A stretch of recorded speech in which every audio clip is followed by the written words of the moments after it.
Monsieur l'ancien ministre de l'Intérieur et de la Sécurité publique, chers collègues, Monsieur le Président de la Commission électorale nationale autonome, Monsieur le Président du Conseil national de régulation de l'audiovisuel, Monsieur le Directeur de cabinet, Monsieur le Directeur général de l'administration territoriale, Monsieur le Directeur général des élections, Monsieur Birame Sène, Monsieur le Directeur de l'automatisation des fichiers, Mesdames et Messieurs les directeurs et chefs de service, Mesdames et Messieurs les responsables des partis politiques légalement constitués que vous êtes, Mesdames et Messieurs, je vous remercie vivement d'avoir répondu à l'appel de la nation. Votre présence témoigne de l'intérêt que nous portons tous à notre pays et de notre volonté commune de préserver l'essentiel, la solidité de notre démocratie. En effet, lors de ma prise de service le 15 septembre 2025 passé, à la tête de ce département, j'avais pris l'engagement de m'ouvrir à toutes les forces vives de la nation. Dans ce sillage, j'ai reçu ou rendu visite à plusieurs personnalités religieuses, ainsi que des représentants de la société civile. Aujourd'hui, cette rencontre se tient avec les acteurs de la vie politique que vous êtes. C'est parce que, conformément aux instructions de son Excellence, Monsieur le Président de la République, Monsieur Bassirou Diomaye Diakhar Faye, et des orientations de son Premier ministre Ousmane Sonko, j'ai souhaité instaurer ce cadre d'échange pour réaffirmer ma disponibilité, mon ouverture et mon attachement déjà rappelés à une démarche fondée sur le dialogue, le consensus, la concertation. Dans le domaine politico-électoral, plus qu'ailleurs, l'écoute mutuelle constitue une véritable exigence. Je prends donc la parole aujourd'hui pour m'adresser à vous, à l'opinion publique et tout particulièrement aux acteurs politiques, dans un esprit de responsabilité, de sérénité républicaine et avec la ferme volonté de conduire un processus inclusif. Les sacrifices consentis par nos pères et nos anciens pour bâtir notre nation démocratique ne doivent pas être vains. Ils trouvent leur sens dans les échanges constructifs, les débats démocratiques et l'engagement collectif à consolider ces acquis. Oui, les divergences existent. Elles doivent exister. Elles sont naturelles en démocratie. Mais elles ne doivent jamais nous éloigner de l'essentiel, l'intérêt supérieur de la nation. Ce qui nous rassemble doit être plus fort que ce qui nous oppose. La rencontre d'aujourd'hui illustre cette volonté commune de construire ensemble, dans la responsabilité des réponses aux défis qui nous interpellent. La démocratie demeure un édifice fragile que nous avons le devoir de construire ensemble et de protéger. La démocratie exige rigueur, retenue et sens élevé de l'État, de la République et de la citoyenneté. Les compétitions électorales sont des moments déterminants de la vie démocratique. Les compétitions électorales sont des fêtes. Elles doivent demeurer des espaces d'expression démocratique et non des sources de tension ou de fragilisation de notre cohésion nationale. Elles ne sauraient en aucun cas servir de prétexte à la déstabilisation ou à l'affaissement de ce que nos anciens ont pu construire, génération après génération. J'ai écouté avec attention les inquiétudes exprimées avant même cette rencontre, notamment celles relatives à l'insuffisance de concertation dans le processus électoral en cours. Je tiens à vous assurer que notre objectif demeure l'organisation d'élections libres, transparentes et inclusives, dans le strict respect de nos lois et règlements. Au nom du Président de la République et du Premier ministre, Je réaffirme que notre action quotidienne s'inscrit et s'inscrira dans une dynamique de restauration de nos valeurs, parfois mise à mal lors des compétitions électorales, vous le savez, mais essentielles à la réussite des réformes engagées. Je vous invite à dépasser nos divergences ou à tout le moins à les transformer en une force collective, une énergie capable de renforcer nos acquis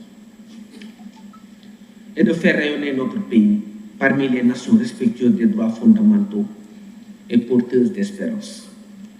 Les réformes électorales engagées ne visent aucunement à favoriser un cas qu'un. Elles ont pour objet de moderniser notre système électoral, de sécuriser le vote de chaque citoyen, de renforcer le caractère inclusif, d'assainir les compétitions et d'améliorer la fiabilité surtout de nos fichiers. À ceux qui n'ont pas répondu à notre invitation, quelles qu'en soient par ailleurs les raisons, je respecte votre position. Je réaffirme que la contradiction est cependant source de progrès. Nos portes vous resteront ouvertes. À ceux qui doutent, je dis venez débattre. À ceux qui critiquent, je dis venez critiquer. À ceux qui proposent, je dis venez proposer. Ne fragilisons pas ensemble ce que nous avons mis des décennies à construire. Le rôle de l'opposition est un rôle légitime. Il s'agit de questionner. Le rôle de ceux qui gouvernent est de gouverner. Mais nous avons en partage une même responsabilité, protéger le Sénégal. Notre ambition est claire. Organiser des élections libres, transparentes et inclusives. Un engagement ferme. Une exigence républicaine pour nous tous. Dans un souci de transparence, je souhaite partager avec vous des informations relatives aux prochaines élections territoriales, notamment en ce qui concerne la fixation de la date du scrutin, la révision des listes électorales, la production des cartes d'électeurs, la publication de la liste électorale définitive, ainsi que l'accès au fichier électoral. Sur la fixation de la date des prochaines élections territoriales, je tiens à rappeler qu'aucune disposition du Code électoral n'assujettit l'autorité compétente, c'est-à-dire le président de la République, à un délai précis pour la prise du décret y afférent. La loi prévoit plutôt une période en cours, au cours de laquelle ces élections doivent être organisées. À titre illustratif, le décret portant fixation de la date des élections territoriales du 23 janvier 2022 a été signé le 10 mai 2021, soit 8 mois et 13 jours avant la tenue du scrutin. Quant au décret portant révision exceptionnelle des listes électorales, il a été signé le 26 juillet 2021, soit 5 mois et 28 jours avant la date du scrutin. À ce jour, nous nous situons encore à près de 9 mois de la période légale prévue par les articles L36 et L269 du Code électoral. Par conséquent, l'autorité compétente demeure au regard des délais d'exécution des opérations électorales dans les marges prévues par la loi pour fixer la date des prochaines élections territoriales. La prise de ce décret sera naturellement suivie de celle du décret portant révision exceptionnelle des listes électorales, vous le savez. Il convient de préciser que l'appréciation de la durée des opérations de révision ainsi que les délais de contentieux relèvent de la compétence exclusive de l'autorité. À cet égard, je tiens à vous assurer qu'une révision exceptionnelle sera organisée conformément aux dispositions de l'article L37 du Code électoral pour une durée raisonnable et acceptable. Cette période ne saurait être inférieure à celle retenue en 2021, soit 45 jours. Sur la production des cartes d'électeurs issues de la révision ordinaire des listes électorales de 2025. La production de ces cartes a repris, comme convenu depuis le 12 avril 2026, après une suspension consécutive à la cyberattaque enregistrée à la division de l'automatisation des fichiers. Au rythme actuel de progression des opérations, l'ensemble des cartes pourrait être produit avant le 15 mai 2026 même. Par ailleurs, les opérations d'enlèvement ont déjà été entamées par la Direction générale des élections, chargée du tri et de l'acheminement des cartes auprès des commissions administratives compétentes. Sur la publication de la liste électorale définitive, la liste est actée.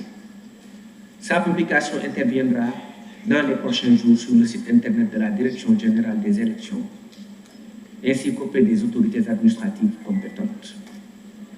Sur la disponibilité et l'accès au fichier électoral, la Direction de l'automatisation des fichiers a déjà procédé à la consolidation du fichier électoral avec l'intégration des mouvements issus de la révision ordinaire des listes électorales de 2025. S'agissant de l'accès au fichier, la référence à l'article L11 du Code électoral ne procède nullement d'une méprise, comme certains ont pu le penser, mais constitue un rappel à la seule disposition légale actuelle applicable en la matière. En effet, le décret fixant les modalités de mise en œuvre du droit de regard et de contrôle sur le fichier électoral prévu par l'article L49 du Code électoral n'a jamais été pris. Sur ce point, je rappelle que des dispositions de l'article L49 du Code électoral a toujours constitué une préoccupation majeure de la classe politique. Cette question figure d'ailleurs parmi les accords issus du dialogue national consacré au système politique et prise en compte dans les réformes envisagées du Code électoral. Toutefois, dans un souci de transparence et en attendant l'entrée en vigueur de ces réformes, la consultation du fichier électoral pourra être effectuée sur place même, au niveau de la direction de l'automatisation des fichiers, via la plateforme SVMS, système de gestion du fichier électoral, afin de permettre aux partis politiques légalement constitués de procéder aux vérifications et aux contrôles nécessaires.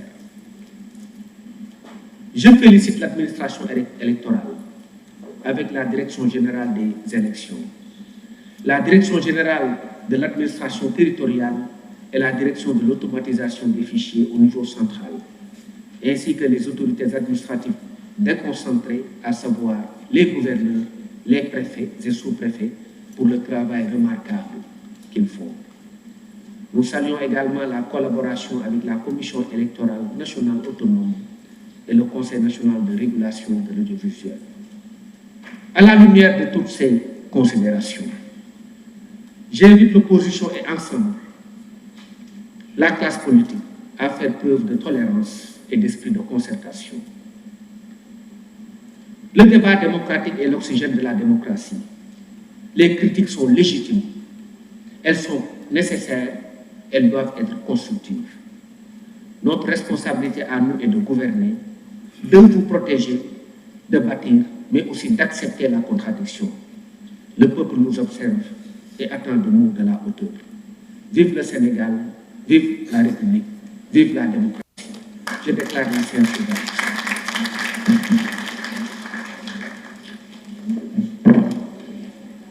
Merci beaucoup, Monsieur le ministre de l'Intérieur et de la Sécurité publique.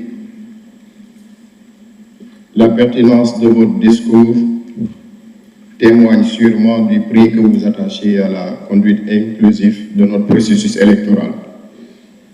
Maintenant, pour la conduite de la suite, nous allons demander à nos amis journalistes de prendre les fixations nécessaires et de se retirer momentanément le temps de nous permettre d'entrer carrément dans les échanges. Si cela vous convient, on peut observer